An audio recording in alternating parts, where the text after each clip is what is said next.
Good evening. My name is Captain Brandon Parham, Kansas City Company. Kansas City Company Medical Recruiting. And tonight we have a great show for you. Part 2 of the HPSP broadcast that we did about 3 months ago. Took us some time to get it together. And I have my co-host, Sergeant First Class Randall, that I will be adding right now. So Randall, good What's afternoon. going on? I guess Good it's evening afternoon. now, huh? I'm about to say, Yeah. what part of the world are you in? Good evening. How I y'all got the doing? sun. I got the sun like shining straight in my face over here through my window. So it still feels like afternoon. Doing all right today? I'm doing good. How about yourself, brother? Good. Hey, I'm really excited. We have a great show. Part 2 with Dr. Shahbodaghi to cap off the HPSP and delve a little bit deeper into his life as an Army physician. Talk about residency, match day, and fellowship, all kinds of different things. Okay. Don't forget the tropical license because, I really want to see about that because it's not like tropical oranges or something like this. I want to see what that really is. You know, when I met him, oh, man, back, I guess it was 4 years ago or so, he came up and was like, yeah, I'm a tropical medicine physician. And I was like, I have no idea what that is. And so we got into this conversation. That's how we met. And so when we started talking about it, I was so enthralled. I had no idea that this existed. So I'm saying that it's okay. Sorry. Oh my gosh. I'm having some difficulties here. All right. So let's go.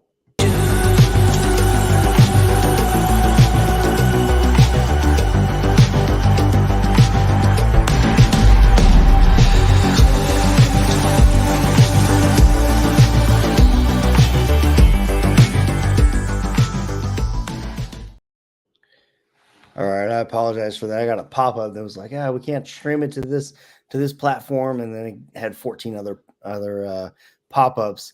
But so let's get this started. Dr. Shahbodaghi.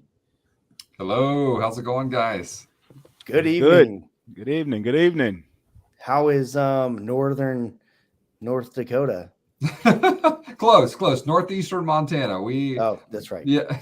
It's all the same. Very, very close. Canada, North Dakota, Northeastern Montana. We're doing well. Nice and cold. We're in a little bit of a cold snap here in the West, and currently about minus 10 degrees Fahrenheit. So, you can have all that. Yeah, we were actually talking about it backstage. It was 68 degrees here in Kansas City today, so I know you're jealous. Yes, absolutely. Well, we have a great show, so just to recap a bit from last time, we talked about the HPSP program. Yes. And so, Randall, do you want to give a quick recap of the HPSP? So yeah, we talked about the HPSP. I mean, this great scholarship. It's just up to 4 years to any U.S. accredited school, and you got to be applying for medical school. So therefore, if you're applying for medical school, this scholarship is for you for medical, dental, optometry, clinical psychology, and even veterinarian. The monthly stipend is about $2,600 for 10 and a half months. Only reason why it's 10 and a half months because you're not doing nothing in the summer. All right. And then also you get reimbursement for like books and things of that nature. So, and for medical and dental, they do have bonuses and everything like that. So it occurs 1 year for every year you use that scholarship for the minimum of 3 years. So it's a good scholarship, and definitely when it comes to something moving forward and you want to go to medical school, this is definitely something that we can use. Yeah. So just to add on, don't forget the nurses. Right? Can't forget the nurses. My bad. Don't forget the nurses. Yeah, there's HPSP for nurses too. We need them. And the bonus, 20 grand to go to school. And then the other thing I wanted to point out was, although the stipend is only 10 and a half months, you still are paid for that other 45 days as an active duty second lieutenant. Yeah. And so, Dr. Shahbodaghi, we talked a Yes. little bit about your experience in school last time. Yep. Do you mind just recapping like how your experience was when you were in school? Yeah, absolutely, absolutely. So, as you guys both said, HPSP scholarship is designed for those who are going to medical school. That's one of the main. Oh, yeah, that's that's one of the main areas that we're focused on. The nice thing about the HPSP scholarship is that you get to go to the school of your choice, which is very, very nice. So, in my case, I went to West Virginia University. I was a West Virginia University Mountaineer. And had the opportunity to choose my school, which was very, very nice. And so there's no school restrictions there, which is good. And so I was able to do all 4 years at WVU in Morgantown on the HPSP scholarship. As Sergeant Randall was saying, I did get my full stipend as well as the $20,000 sign-on bonus for the 4-year scholarship, which was very, very nice as well. And had a very, very good experience. And if you want to hear more about that, view part 1 of the live stream that we did a few months ago. Absolutely. And before I forget, I'm going to throw Sergeant Randall's information here at the bottom. It'll be scrolling, so you can hit him up on Instagram. His cell, you can call or text, and then his email is also on there. So after the show, if you have any questions at all or anything, more than happy, Sergeant Randall will be more than happy to answer those questions. Get you in touch with Dr. Shahbodaghi if you have questions for him. And then in the chat, if you have questions right now, please feel free to post those and we'll answer them live. So what I wanted to really get into, we ran out of time last time, right? There's so much to cover when it comes to the life cycle of a physician between med school and residency and all of these things. And I don't even think we touched on like match day, residency, and all the other things that you've done in your career. So I think the first thing that I'd like to touch on, the first question I have for you is, what was your match day experience like compared to those that were not on the scholarship? Yeah, absolutely. No, that is a very, very important question. So I'll start off by saying, just kind of give some facts here. So I'll start off by saying that the military has its own match. And so that is good in some ways because you do get to match sooner. The military match day occurs at the end of the calendar year, whereas the civilian match day always happens at the middle of March. So this year for 2023, I happen to know that match day is March 17th, but it's usually right around March 15th timeframe. Whereas in the Army, you're finding out in early December of the year prior. So you do get a few months, about 3.5 months, 4-month head start on your civilian colleagues. The process works like this. For medical specialties that the Army has residency programs for, I'll use family medicine. The Army operates 6 family medicine residency programs. And so what you have to do is a few months before the match day in September, early September, I believe, you will basically let the office of the Surgeon General in Falls Church, Virginia know what medical specialty you would like to attempt to match into. And then there's some other requirements there. If there's only say one option, like there's only one residency option or 2 residency options, they'll ask you to rank some secondary things. So they may ask you to also rank a transitional year program, or they may ask you to rank others. But in my case, family medicine had 6 residency programs. And so I just went ahead and submitted in September that I had the intention to match into family medicine residency. That was the specialty that I was desiring to match into at that time. And then I had an opportunity then to rank the programs 1 through 6, 1 being my top choice, all the way down to my 6th choice, which was good as well. And so basically, I already knew pretty early on that I wanted to do family medicine residency. So there really wasn't any doubt in my mind. So I was very set on that. And so basically the way that the match worked is that in your third and fourth year, in your third year, end of your third year, going into your fourth year of medical school, the HPSP scholarship has built-in time. They have two 45-day rotations.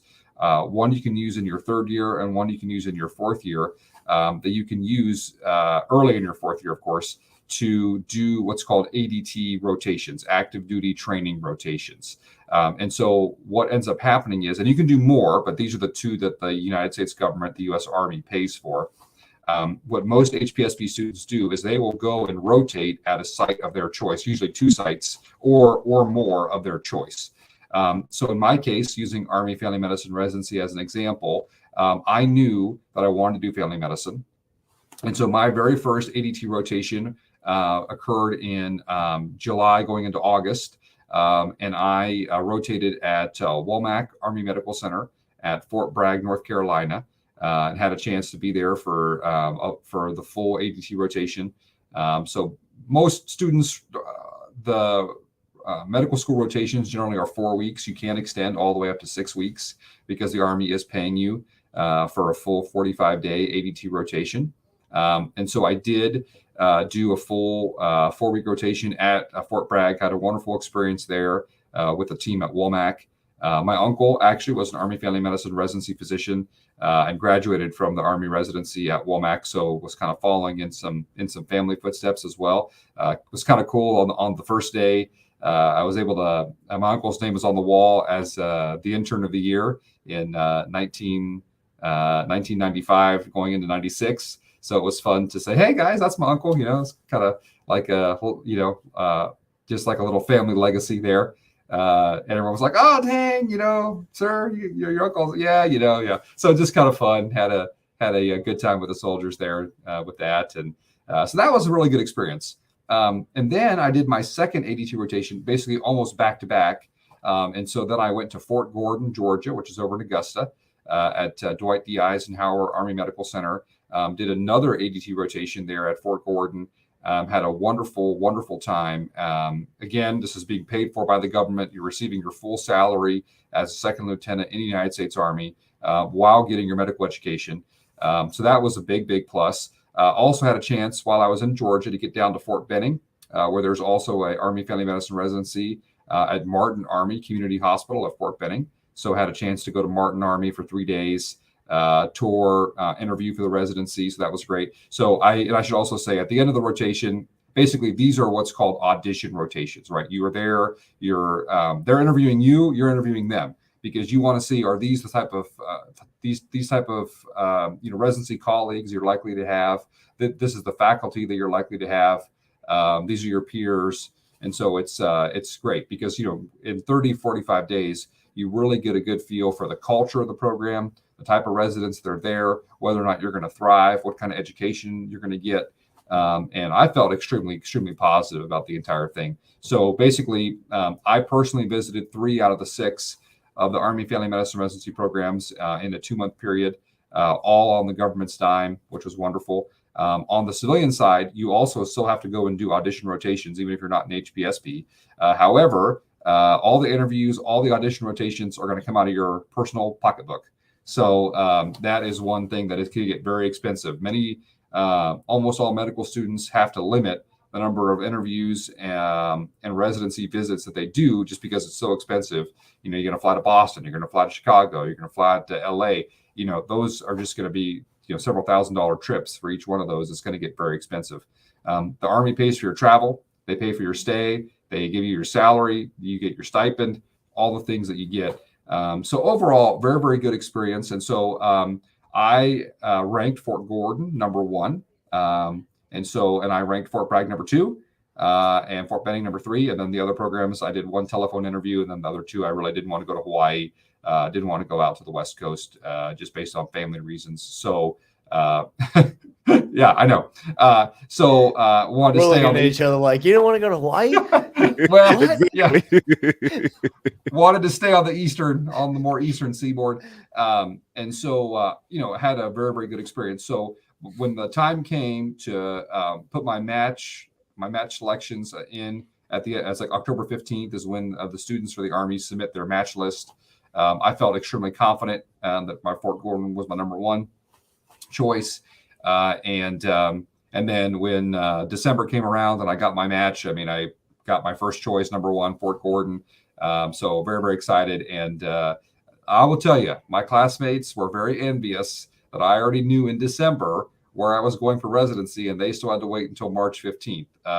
So you get a big head start as far as planning the next phase of your life over your civilian colleagues. So overall, I had a very good experience with the Army match. And, the Army, every specialty, they post the stats every year, but very, very high percentage, and Captain Parham, you know this, but very high percentage of the applicants get their number one or number two choice for residency in the Army. It's like, I don't want to misquote here, but it's always like 85, 90%, 90 plus percent. There's a very, very close one-to-one. They call that a one-to-one match. And so a lot of people, not just me, but lots of folks have a very positive experience with the Army match. Yeah, absolutely. And so that brings up a question. And I think, we go and we speak with these undergrad students that, are getting ready or preparing to go to medical school, and they don't really understand what match is. They don't understand exactly what this process is. Can you explain what happens if you don't match? Yeah, absolutely. So it's possible not to match whenever you're not in the Army. So let's say you didn't have anything to do with HPSP, you're just a medical student, you're doing your medical school thing. And then what happens if the time comes, you put all these applications out, you want to go to Boston, you go to wherever, all the places, and no one chooses you. Well, if you don't match, that brings up a tough situation because in the United States, you're not able to practice medicine, even though you have your MD or DO degree. You're not able to practice medicine without a medical license. The only way to get a medical license is to do at least 1 year of what's called GME, graduate medical education. So you have to do 1 year of postgraduate medical education after medical school. That's the minimum requirement. And that 1 year is called the internship. That harkens back to a time in the United States where not all physicians went to residency. In our current time, for many reasons, because the importance of education is so critical, medicine itself as a specialty has become increasingly complex, and also because of insurance reimbursement requirements, almost all physicians now, like 99%, 98%, something like that, or more, of U.S. trained physicians go to residency. And so in the absence of a residency, you could attempt to get an internship. But that's these days, the way the system is set, it's very difficult to just get a lone internship without a residency. And the residency would be considered the other 2 years. The minimum, the shortest residencies available in the United States are 3 years. And those are your primary care residencies. Family medicine, internal medicine, pediatrics, and emergency medicine, all 3 years. Those are your shortest residencies that you can do. All other residencies are longer. General surgery, 5 to 6 years. Neurosurgery, 7 to 9 years. So anyway, so all the ones are going to be longer than that. So if you do not match, that's a big problem, because basically you're not able then to continue the next phase of your professional development as a physician to be able to actually practice.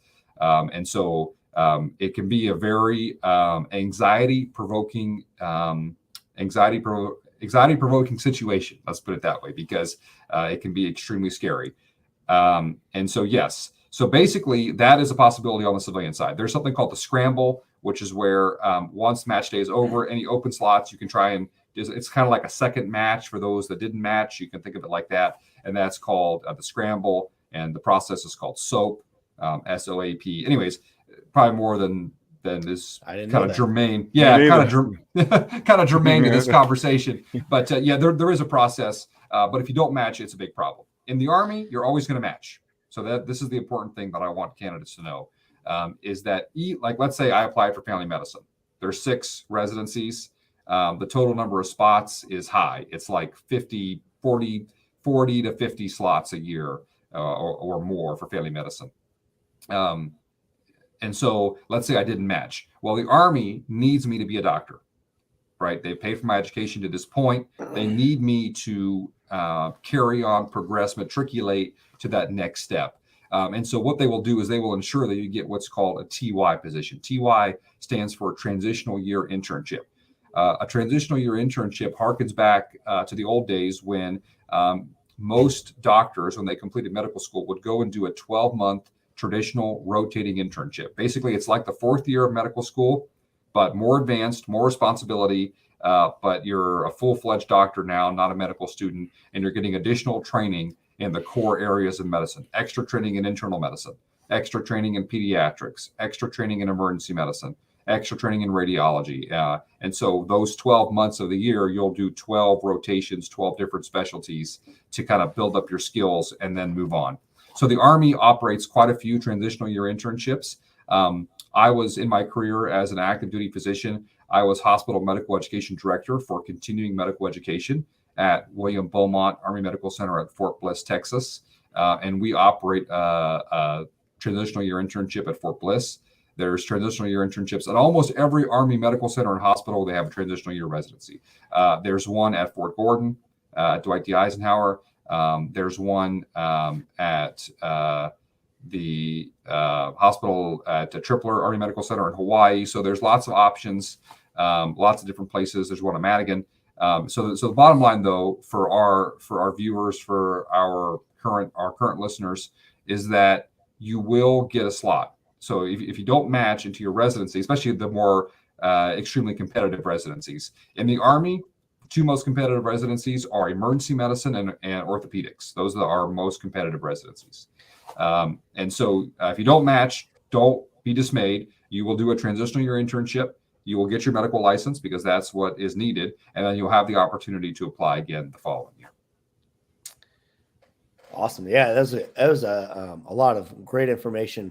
Yes. And with the scramble and all that other thing, when I was in St. Louis as a medical recruiter, we would get calls from like, "Hey, I'm an assistant physician." Like, "Oh, you're a physician assistant," and they're like, "No, I'm an assistant physician." I was like, "Yeah, physician assistant." They're like, "No, assistant physician." I'm like, I don't know what that is. Yeah. And so essentially, yeah, they would work under somebody else's license. They went to medical school, didn't match, and then would work as work in the hospital under somebody else's license. Yeah. And they would call us and say, "Hey, can I get into these residencies?" And as much as I wanted to help them out, it's just the residency slots are filled by HPSP. So it was really kind of an eye-opening experience for me talking to these individuals about. I even had one guy that he went into psychiatry and he thought he wanted to do that and didn't like it. So he resigned from the residency. Yeah. And then he couldn't get into another residency. Yeah. Which was, it was super eye-opening for me. Yes. But yes. So I got a question. With that piece right there, with somebody who did not match and they're going, like you said, they were practicing under somebody else's license. Is that a bigger liability for that person with a license, or I don't see how you can do that? Yeah, it is a challenging thing. Basically you're like a non-licensed assistant in a way, because you're like a clinical assistant would be the way to consider it. But yeah, unfortunately, there really is no career there. You've got to either do an internship or residency to get your medical license to progress. And that's one of the challenges. That's one of the big challenges because, you're investing a lot of money to go to medical school.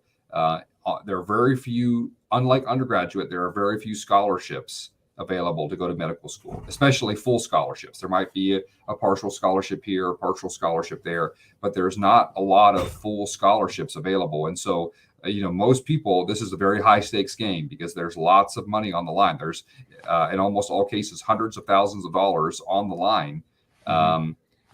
So it's very important, as Captain Parham brought up, it's extremely important to match, and your life can really be hung up if you don't progress. Okay.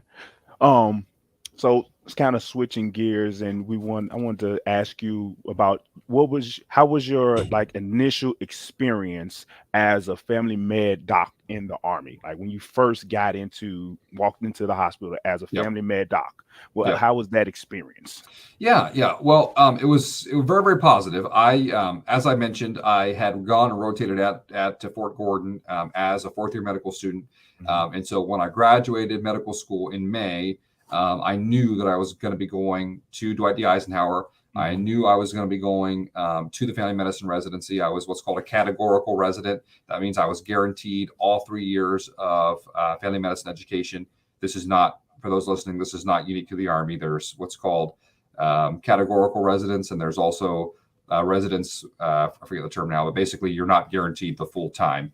And so those were things I did not have to worry about because those were already locked in. And so I already this was the really cool part is I was excited, very excited to go to residency, and this was all my other friends were excited too, but I was maybe even more excited in a way because I already knew who I was going to be working with. I'd already met the faculty. I'd already worked with them for 30 days. I already knew the residents, had worked with them for 30 days. I already knew the location because I was there for 30 days. I had lived there. I had been in Augusta. I knew the restaurants. I knew the gym. I knew all that stuff. And so I felt extremely comfortable and extremely excited. So my very first day at Dwight D. Eisenhower, very, very exciting. It's a beautiful hospital. Went inside. Of course, you're in the ACUs, the Army combat uniform the whole time. You're excited for the mission. And very, very positive. The faculty there is a mix of active duty as well as civilian faculty, some of whom are very, very senior retired Army officers as well.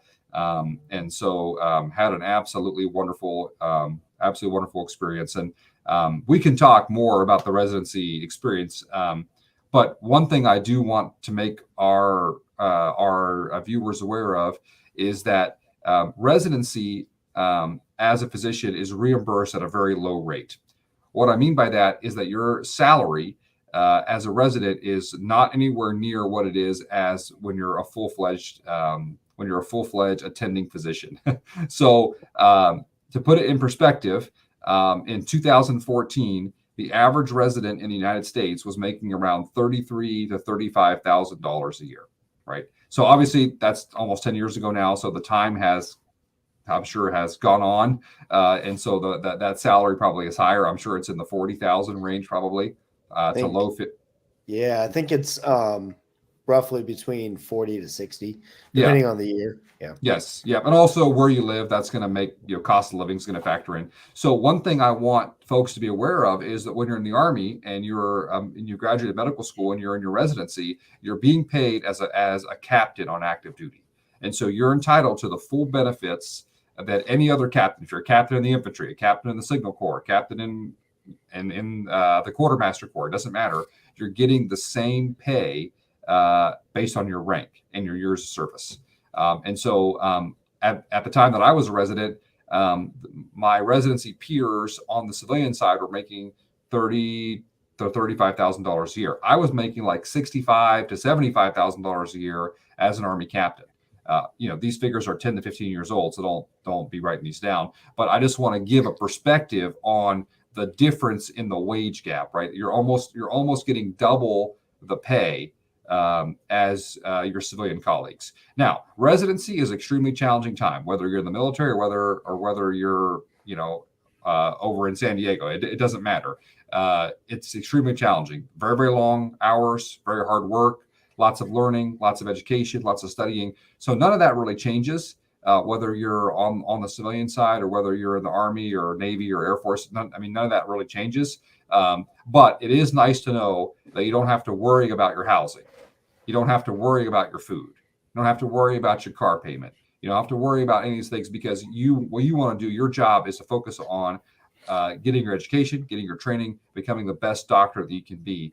Because your residency time, and I tell this, I was a faculty member for the residency, but I tell people, I have students all the time, and I tell them, take advantage of your years in residency. Those 3 years are the only 3 years in your career where someone's going to be holding your hand, looking over your shoulder, checking on you and making sure you're doing everything right. So you want to get that education. You want to maximize those educational opportunities, and you don't want to be worrying about your Nissan Maxima car payment and whether or not you're going to make it. Or they're going to come and repossess your car while you're trying to do surgery on somebody, right? You want to be focused on your education, and so that was a big burden that was really lifted, and I did not have to worry about as an Army officer.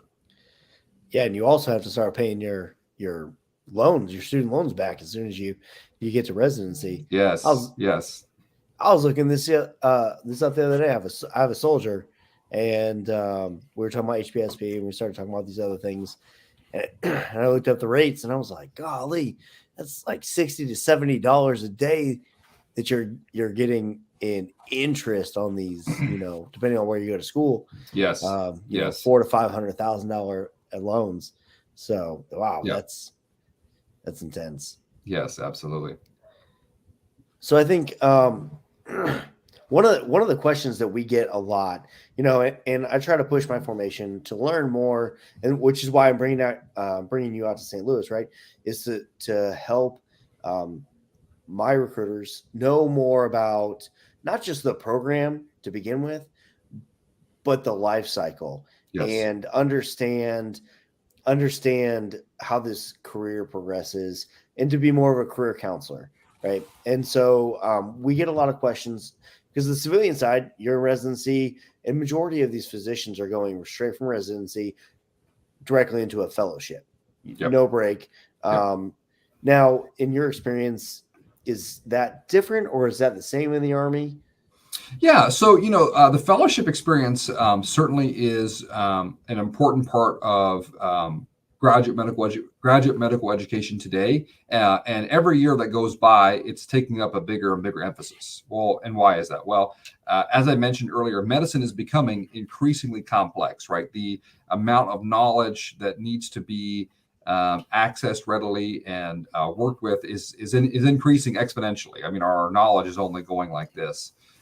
And so, yes, a fellowship is a very, very important area. And so, so there are two ways you can go about it. You can go from medical school to residency, which includes the internship and residency together, and on to fellowship. That's one way to do it. And that's fine.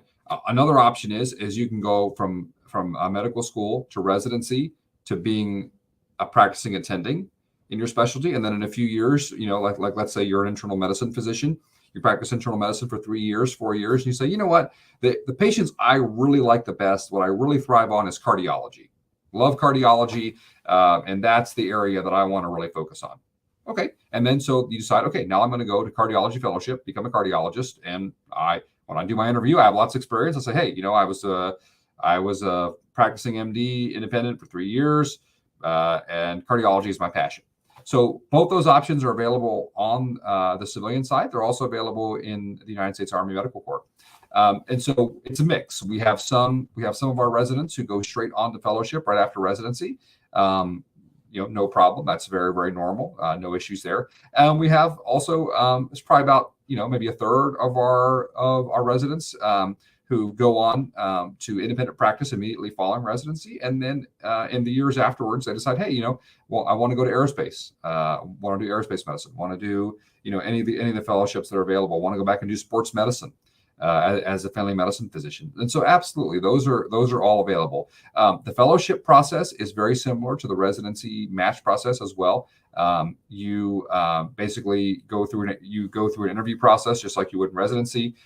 You rank the programs, and there's an OML, an order of merit list, and so they'll be looking at things like your board scores, your officer evaluation reports from your time in residency. So what were your OERs like in residency?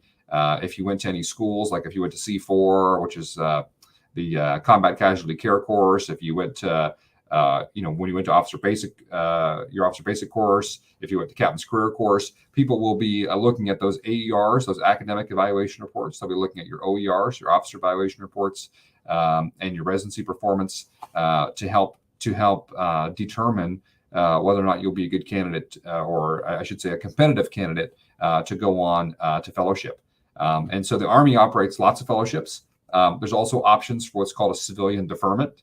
And so, if you're going to become, let's say, a nephrologist, so you do internal medicine residency in the Army. Let's say you go to Fort Gordon, we have an internal medicine residency there.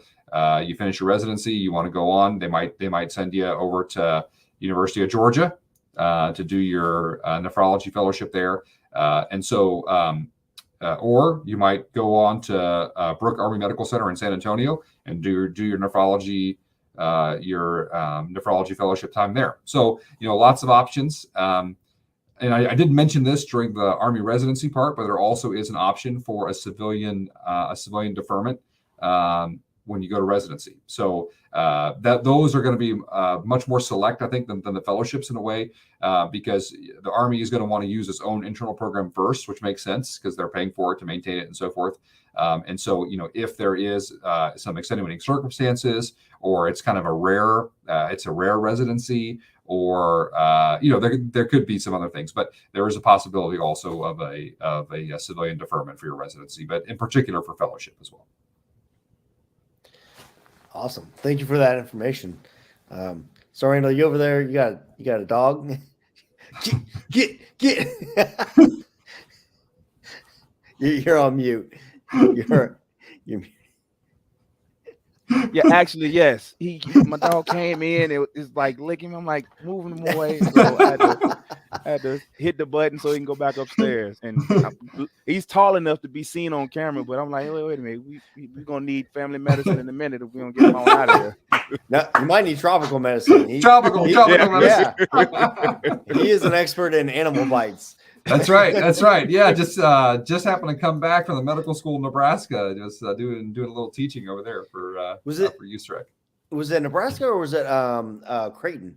Yeah, sorry. Well, it was basically Omaha? it was Creighton. Yeah, it was over in Omaha. It's actually a partnership, but yeah, same.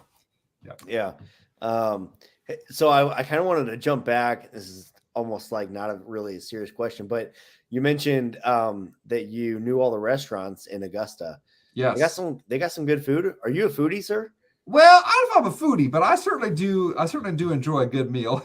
So well, I haven't been to Augusta, Lord, 2006 and 7, because I was there for AIT. I'm former Signal, so a lot of the restaurants that I knew there, I'm pretty sure they probably closed them down because it's probably not a good place for AIT students to go. So, so I'm pretty sure they upgraded since then.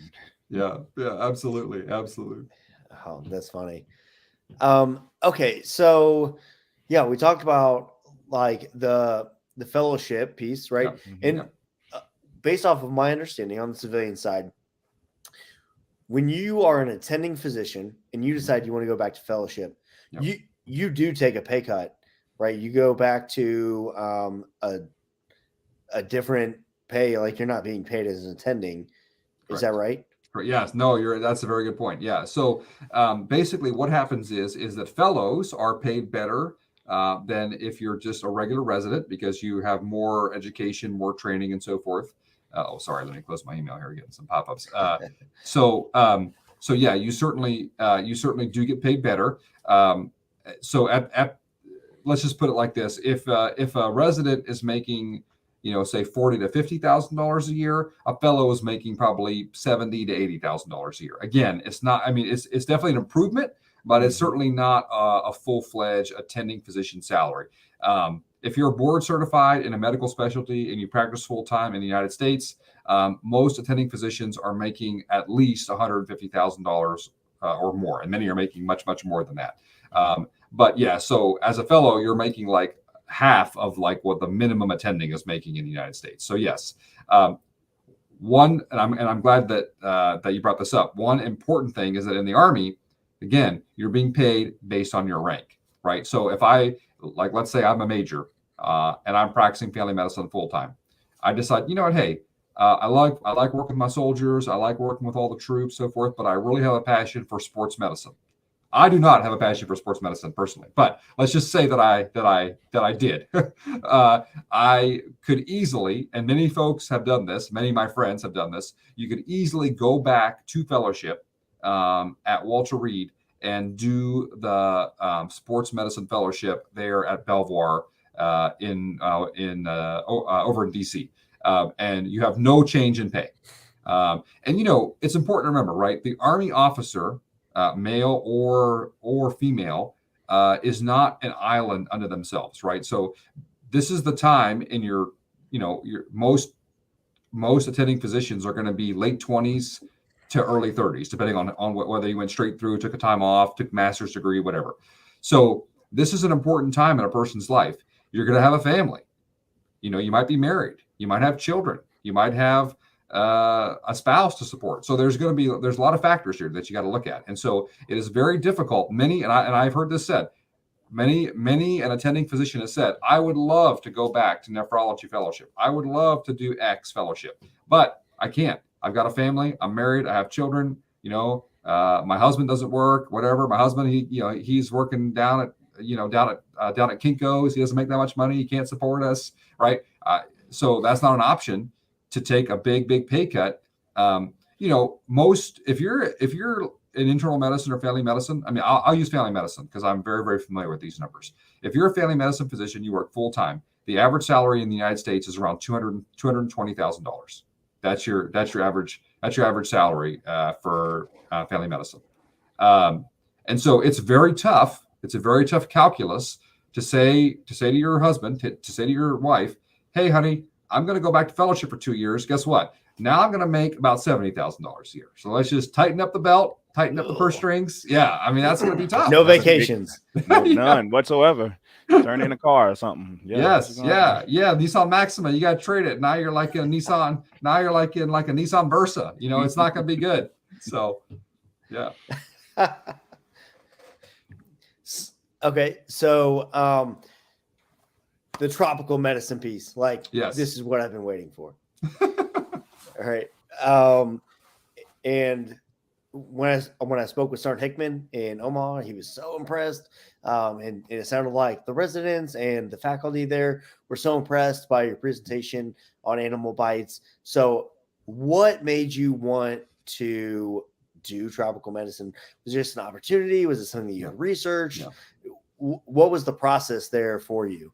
Yeah. No, thank you. This is awesome. So I had always had an interest in going overseas and doing some medical aid missions. I think most people that go into healthcare in general, whether you're a doctor, a nurse, a physician assistant, nurse practitioner, most people have a passion for service and a passion for helping others. That tends to be the calculus that gets people into the healthcare field in the very, very beginning. Before you think about the Army, before you think about anything else, you're thinking about helping other people. And so, lots and lots of overseas aid is done by healthcare providers. That's common. And so that was something I always had a passion about. I was very excited during my HPSP time to learn that the U.S. Army has a long and storied history in tropical medicine. So Walter Reed of Walter Reed Army Medical Center fame actually got his start working in the Panama Canal Zone and over in Cuba, figuring out that the cause of yellow fever was not bad air or stumbling into swamps, being exposed to cold mists at night. That was another theory. That was called the miasmatic theory of medicine. But at that time, a lot of folks believed that exposure to bad air and these types of things was what got you sick. But Walter Reed and others, a guy named Dr. Gorgas, Dr. William Gorgas, who was a U.S. Army Surgeon General, proved that the cause of yellow fever was actually the bite of a special type of mosquito. And so it turns out that the U.S. Army was actually intricately involved in tropical medicine. So that's one big plug, first of all, is that we as the Army helped kind of found the field, which is awesome. Also, as you folks probably, some may and some may not know, the U.S. military, U.S. Army, but all branches of service are extremely involved in overseas medical aid. U.S. Army aid teams are operating all over the world at any given time. The U.S. Navy has 2 ships, the USS Mercy and the USS Comfort, that do nothing but medical aid missions. The Air Force, so all branches of service, we do lots of work overseas. And so that also was awesome. I thought, you know what, this is fantastic. I want to be part of a service that values helping other people, that values service to mankind. Really, really important. And so those were sort of the foundational principles.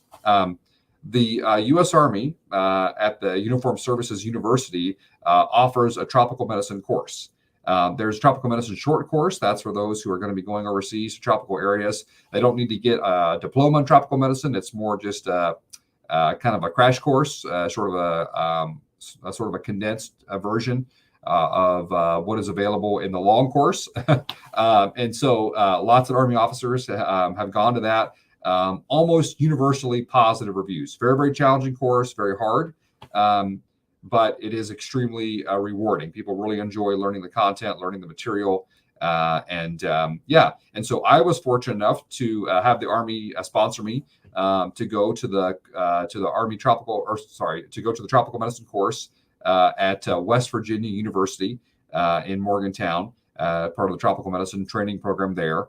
Which is one of the oldest and very well respected program in the United States. And the Army was extremely supportive of that when I went, and got a chance to do a complete diploma course, and not just a short course, but what they call a full course, or what's called a diploma course, meaning you get a diploma in tropical medicine.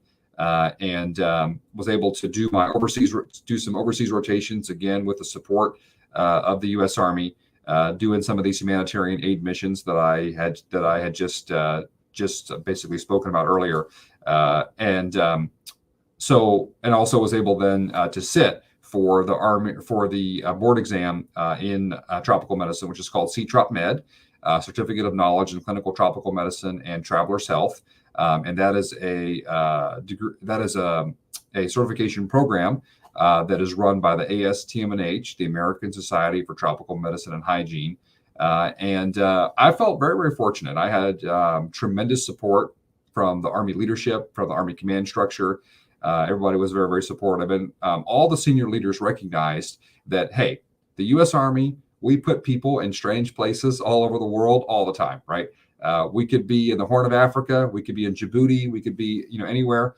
We could be in the Middle East. We could be in Yemen, Syria, you name it. We could be in tropical climates, the Philippines, Thailand, all over the place. And so there is a vested interest in having physicians who are trained to treat rare illnesses. Rare for us in the United States, but not rare for people who are living in those areas in the world. So that was kind of the background there, and I felt very fortunate to be a part of it, and really great educational opportunity. Man, I like that. It's still astounding to me about just the entire field of tropical medicine, to the point where I was taking notes and stuff, being found about the Army and stuff like that, and I wanted to look up even more of that. So that's like I said, I'm still kind of mind blown for the field. My question to you is, you was talking about the humanitarian missions that you went on. Just in those well, give me one experience in one of those humanitarian missions that just sticks out in your mind. It was like one of those great feelings of fulfillment that you had. Yes, absolutely. Yeah. So during my time, this was actually when I was a resident at Fort Gordon, Georgia, went with an Army aid team to the country of Guatemala.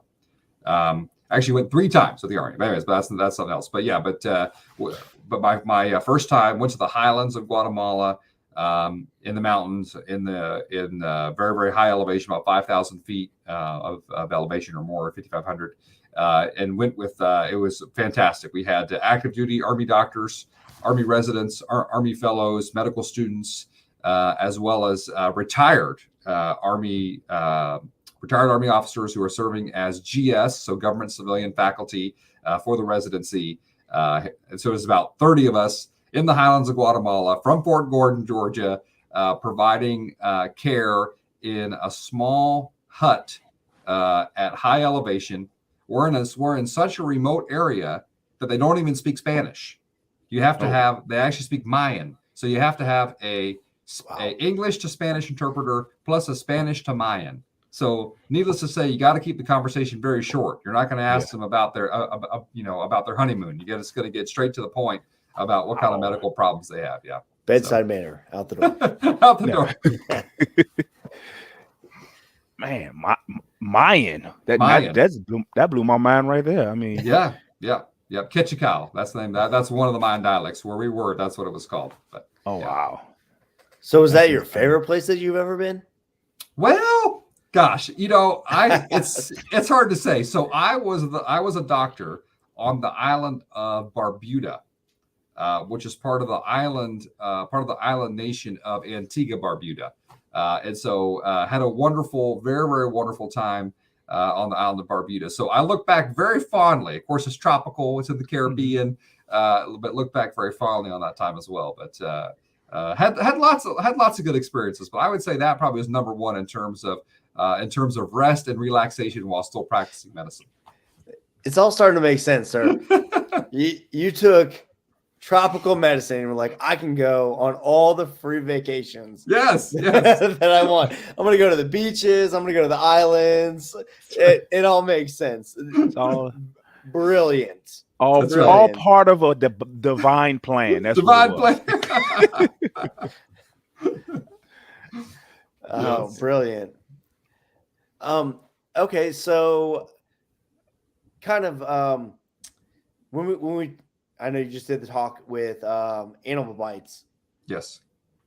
What is there a favorite animal bite, or I don't know, that's kind of a weird way to ask. Yeah. Is there or a most interesting, I guess?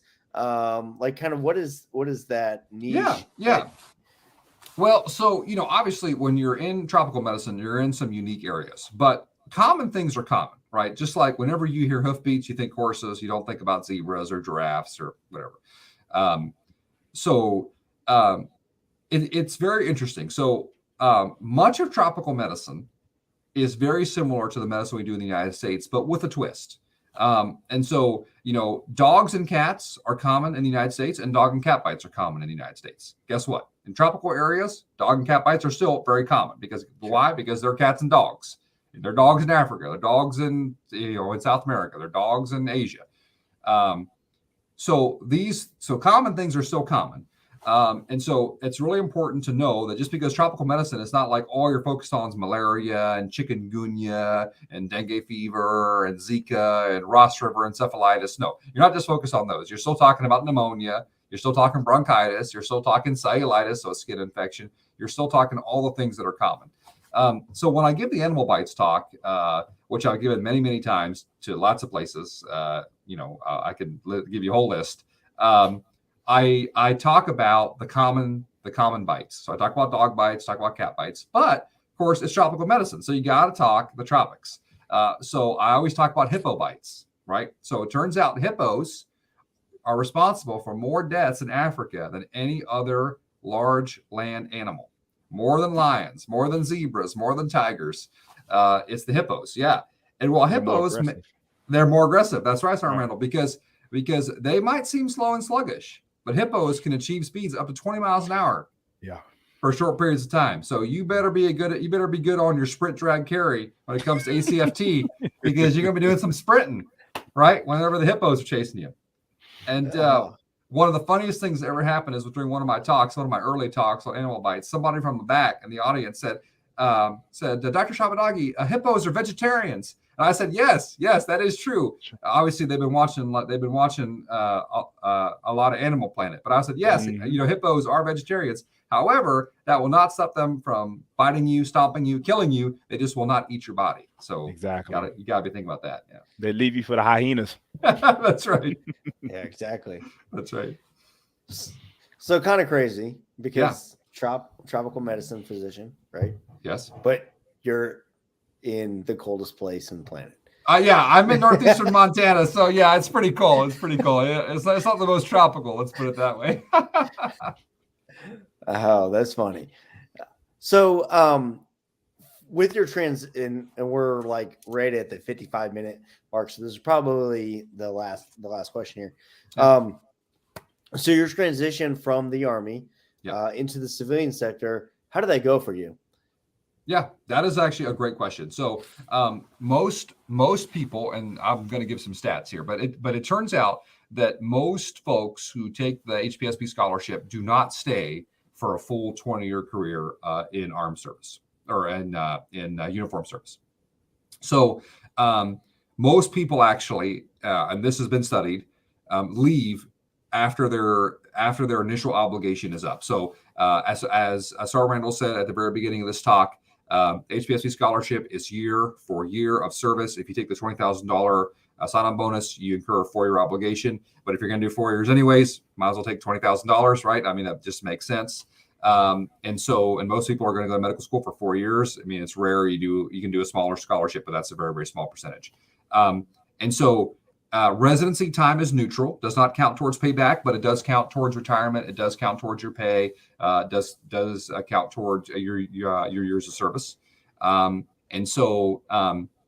But most people are going to be leaving then at the 7-year mark, right? So if you do a 3-year residency, so if you do internal medicine, family medicine, pediatrics, emergency medicine, which are the most common specialties, or let's say you do OBGYN 4-year residency, your obligation will be expiring at the 7-year mark because you do your 3 or 4 years in residency, you do your 4 years of payback. So at 7-8 year mark of service, you're going to be done.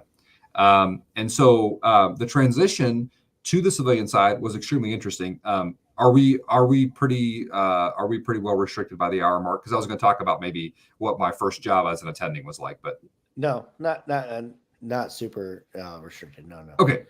So because that's the one area we really haven't touched on is, okay, so you do residency, you do your fellowship, you do all these things. Okay, what happens when you're done with all this? You still have to serve, right? One area that is really important is what you do afterwards. And so there's lots of options. The Army has lots of unique jobs, lots of unique perspectives on what you can do. So my very first job was to be part of the residency faculty. So your job options briefly are you can teach at one of the residencies. So I happened to be chief resident for the residency in my 3rd year. So I was already kind of like a junior faculty role. I stayed on a few months after residency to help with the transition and be a faculty member, which was very, very exciting, very, very rewarding. Another option is you can go to a unit.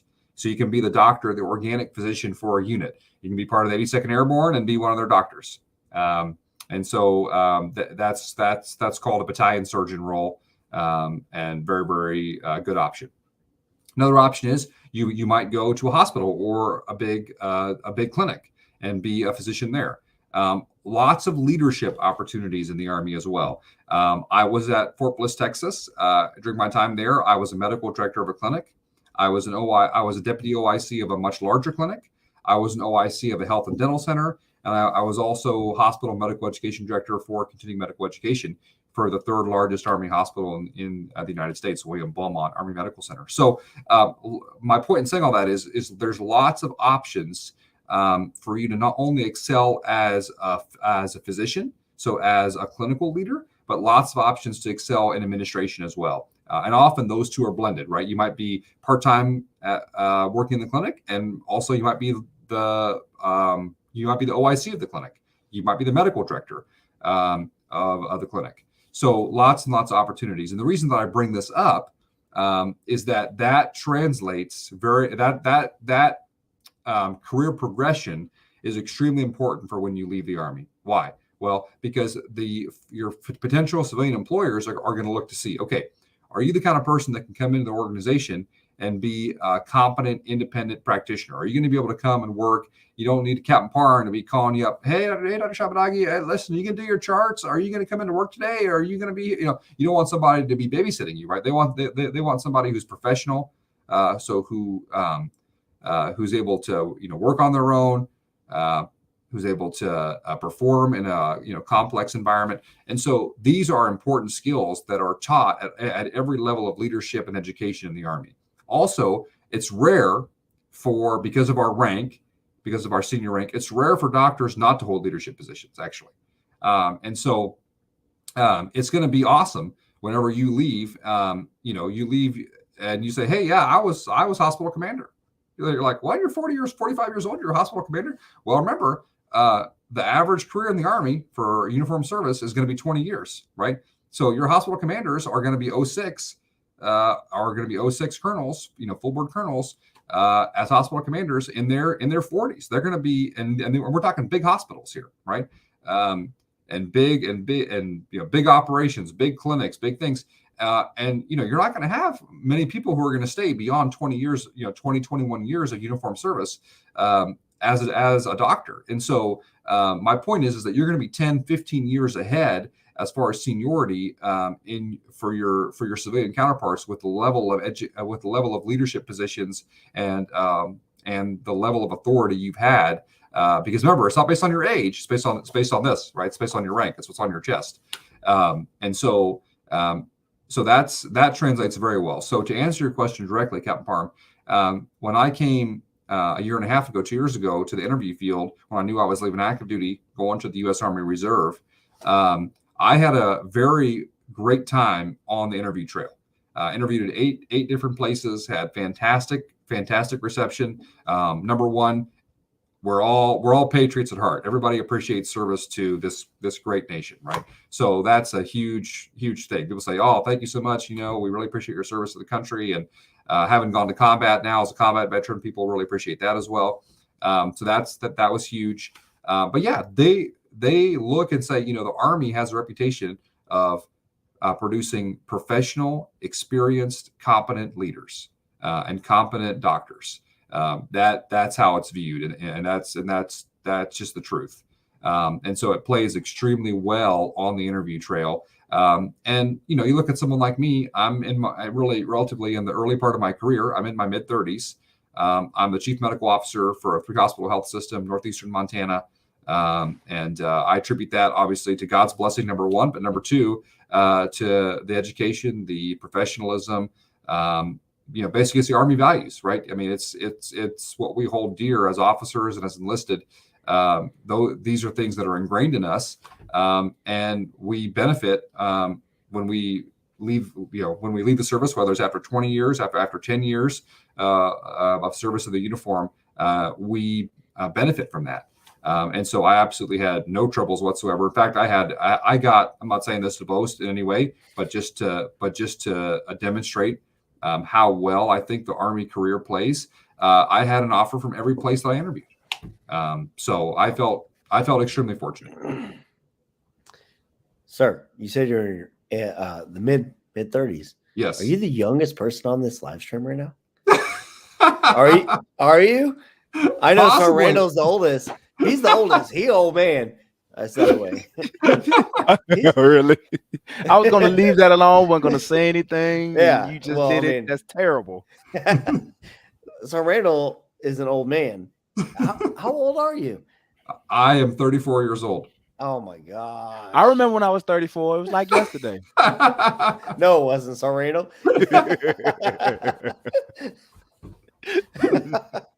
Oh my gosh, you just blew my mind with that, just that little bit. Oh man, that's funny. Awesome. Yeah, those are fantastic. Can't talk. Fantastic points. Oh, sorry, Randall, you have no idea. I was on that practice match last night, and I could not type. I was telling him the other night, we did a practice match event virtual, and I could not spell the most crucial words: hospital, physician, opportunities. Every single time I typed them, it was just like red mark. Oh red no! Mark. Oh, yeah, geez. and I could not get it right. My brain was just out there. So thank you so much, Sir Randall. Any last thoughts? No, I mean, every thought that it came out, it pretty much came out my mouth, pretty much. But it was just so much stuff I was soaking in, and like I said, I was just still amazed, even though this is part 2, and it feels so like it feels like part 1, pretty much. Yeah. So it was just it just feels great. Yeah.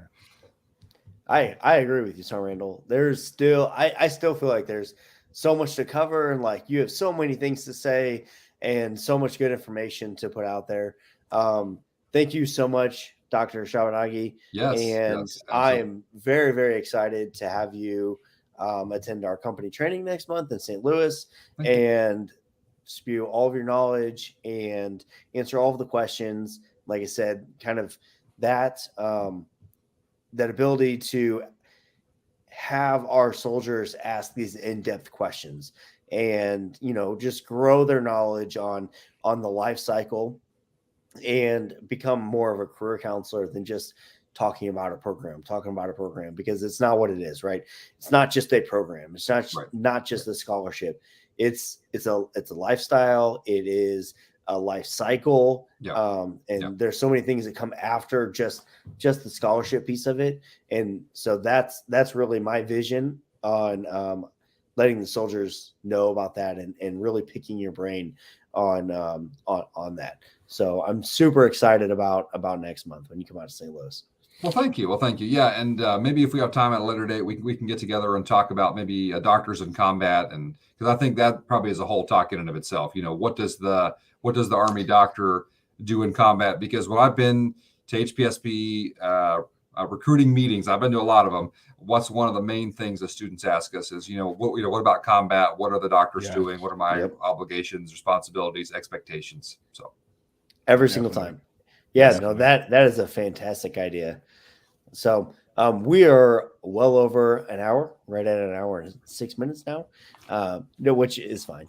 But I like Sir Randall said, it's so much information. Thank you again, Dr. Shahbodaghi. Any last thoughts from you before we let you go?